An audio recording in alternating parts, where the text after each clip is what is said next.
আলহামদুলিল্লাহ এখান তো 3 দিন যাবত কিন্তু এই জাহাজের কাজ চললো নৌকা, তো সেই ক্ষেত্রে কিন্তু মোটামুটি কিন্তু আলহামদুলিল্লাহ সম্পূর্ণ কাম শেষ হয়েছে, শুরু হয়ে আসছে।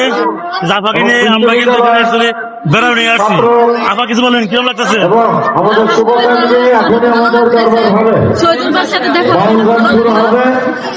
আমি অনেক বড় তো এদিকে আসছি, তো দূর থেকে আছে সব ভাইরা দেখতে দেখবেন, সবাই কিন্তু এখানে আসবেন, দেখলে পারে এখানে আসার মনটা ঘুরে যাবে। আমাদের সম্মানিত সভাপতি আলিম ভাই, সবুজ ভাই সহ শুভকামনা রইল, দোয়া রইল আপনারা এখন আমাদের যে আপনাদের বলানো